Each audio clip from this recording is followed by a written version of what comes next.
Fala aí, minha gente do sétimo ano, como é que vocês estão, meus queridos e minhas queridas? Espero que todo mundo bem, gente. Ó, à medida do possível, com essa doideira toda que persiste, né, que a gente esteja sobrevivendo a isso da forma menos dolorosa possível. Eu diria que não há forma não dolorosa de passar por isso. Até porque, ainda que às vezes... Isso é algo engraçado que eu reparei quando eu mexo aqui, ó, tem que costurar aqui, tá um buraquinho. Subi agora. Enfim, furos à parte, né, na blusa. Espero que vocês estejam se cuidando, mantendo a disciplina, não estejam barbarizando. E vamos esperar por dias melhores. Eles virão. Virão. De algum lugar, mas virão. Dito isso, olha a onda, olha a onda, onda. Eu imitei esse onda agora da minha própria cabeça, né? Não existe na música. Gente, estamos falando de expansão marítima. E na última aula que fiz com vocês, levei vocês para os mares. Eu sou um professor aqui, veja só, né? Deixa eu puxar o meu próprio saco. Levei vocês para navegar pelo Google Earth. Levei vocês para o Oceano Atlântico. Já falamos bastante sobre a formação do Estado moderno, ou seja, centralização monárquica, formação do absolutismo. Já expliquei para vocês nosso da balança, os senhores feudais perdem poder, aumenta o poder do rei. E a Europa, no final da Idade Média, início da época moderna, está vivendo justamente esse processo histórico. Ou seja, a transição de um modelo, a transição de um período, de uma fase da história. A Idade Média para a época moderna. A gente está falando do século XIV até o final do século XV, início do século XVI. A Idade Média acaba no final do século XV. Então, a gente está falando de uma fase de transição da história do mundo. Olha a importância disso. E o que caracteriza essa transição? Vários elementos. Falamos de política. Época moderna é o poder centralizado das monarquias, é o poder concentrado no rei. É o que vai ser o absolutismo. Que é diferente da Idade Média com poder descentralizado. Então, a gente já tratou de um aspecto dessa transição histórica. A política.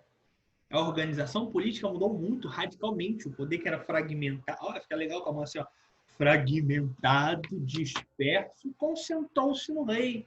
E a gente viu que a crise do feudalismo foi chave nesse processo para enfraquecer os senhores. A gente analisou várias facetas, ou seja, várias características que compuseram, naturalmente, essa transição histórica.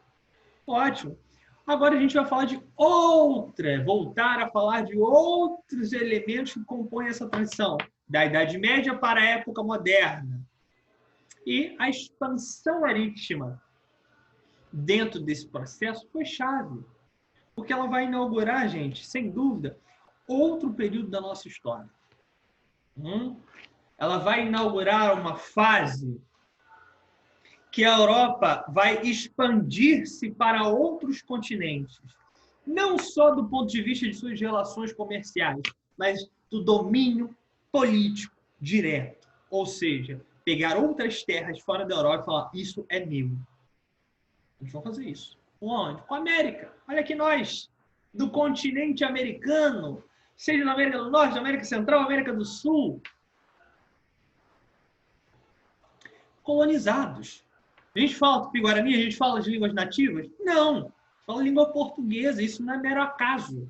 Isso é o desenvolvimento histórico de séculos de dominação de Portugal nesse território que vai se formar o Brasil. O Brasil não existia antes disso. Mesma coisa vale para os nossos vizinhos.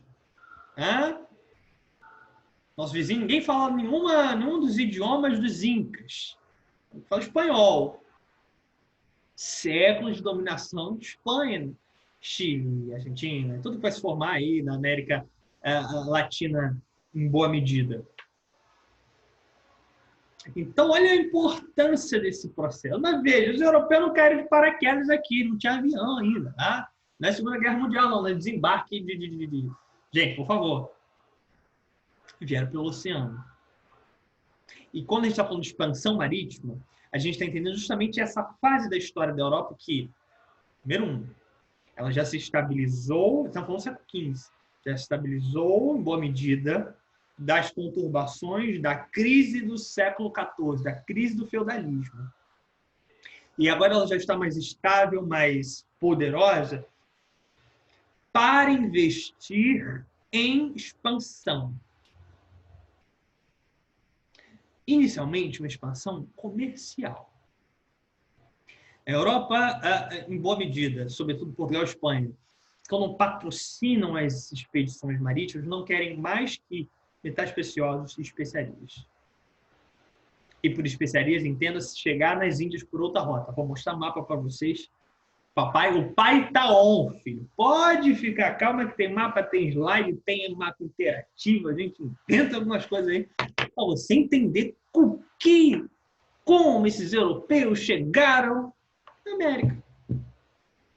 Que até então, até o século XV, nem a África, nem a Ásia, nem a Europa sabiam da existência da América. E nem a América sabia da existência do resto do mundo. Era um continente isolado pelo mar. E são isolados pelo mar. Mas não tinham conhecimento da existência dos outros. Mostrei para vocês diversos mapas, posso tornar a mostrar. As representações medievais, a cartografia, ou seja, os mapas medievais sem América. Não se sabia de América. Chegar à América, grava isso, hein? Isso é chave. Chegar à América foi um erro. Colombo estava perdido.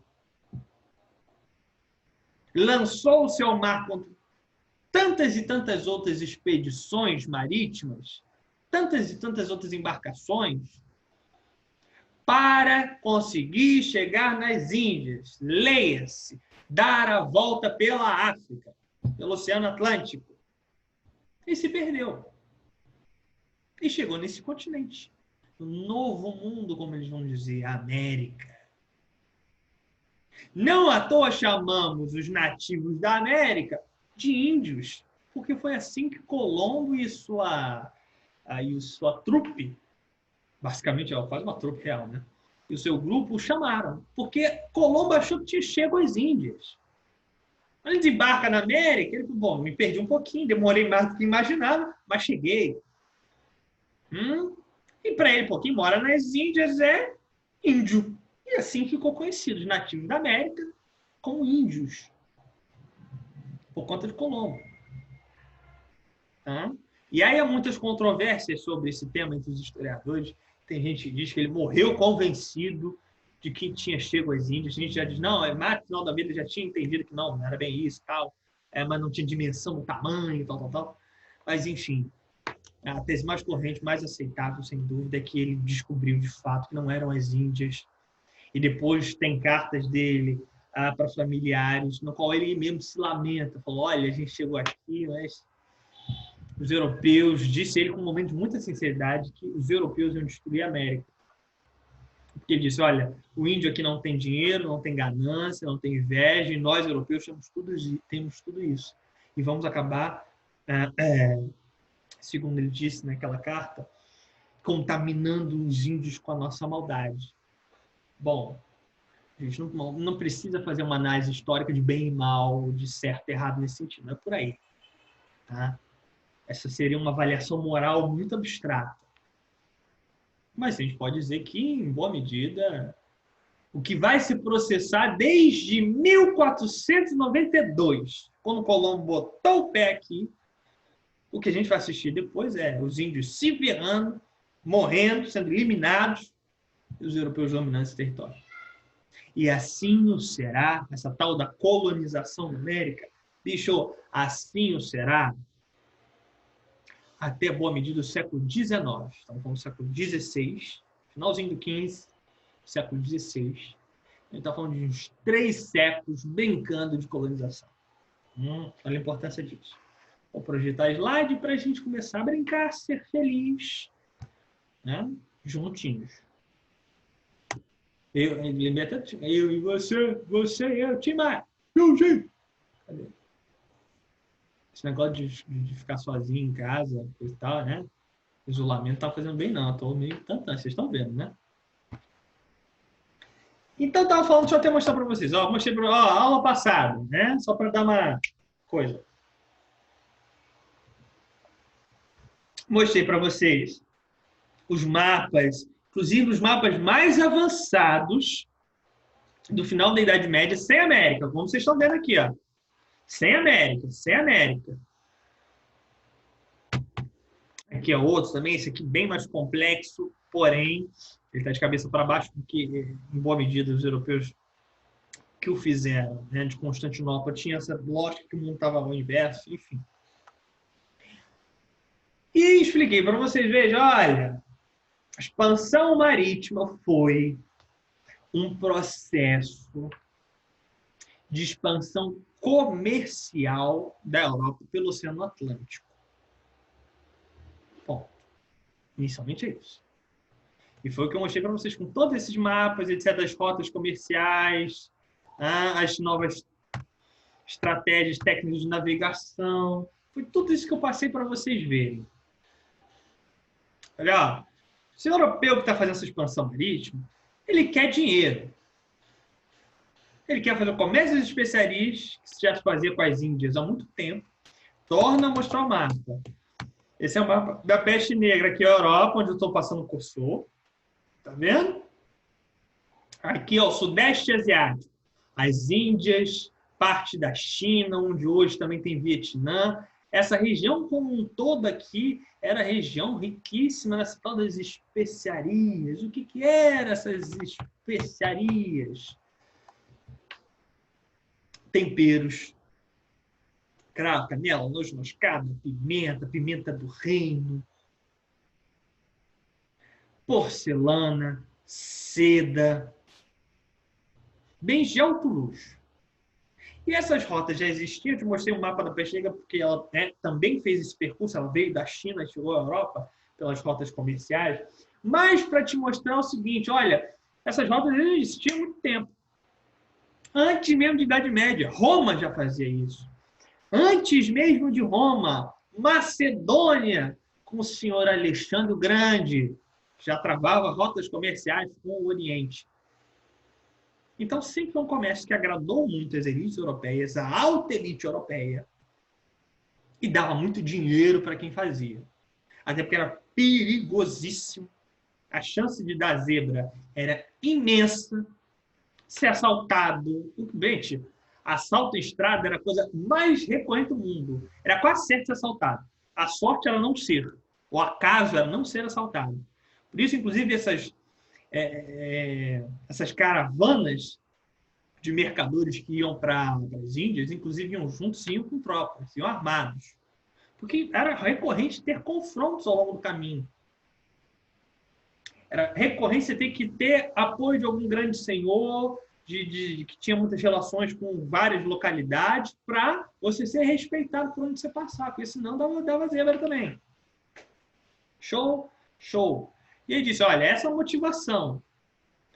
Continuar fazendo esse comércio. Porque, eu vou te explicar, teve um probleminha, os europeus vão ter que ir dar um jeito de chegar por outros meios nas Índias.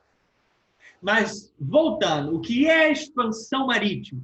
Processo de expansão comercial pelo Oceano Atlântico. Ponto. Vou mostrar aqui, para não dizer que não falei das flores, né? Como diria o nosso velho Geraldo Vandré. Quero mostrar aqui rapidinho. Outra tela. Ó, abrindo outra tela para vocês. Quando eu estou falando isso, eu quero que você tenha em mente o seguinte, ó, vamos lá, mapinha, ó, o mundo aqui boladão, Earth, bonitinho, fala assim, Earth, né? Parece um caipira americano, Earth, mas é isso, Google Earth. Aqui boladão na Europa, show, estamos aqui. Ótimo. Como eles faziam essas rotas para essa região aqui, ó, do Sudeste Asiático? Onde esse Sudeste Asiático aqui, ó, hoje onde a Índia, parte da China, Vietnã, como eles faziam comércio com essa região aqui? Como chegavam aqui? Todas rotas terrestres. Vinham por essa região toda, às vezes atravessando, inclusive, o Oriente Médio, desertos.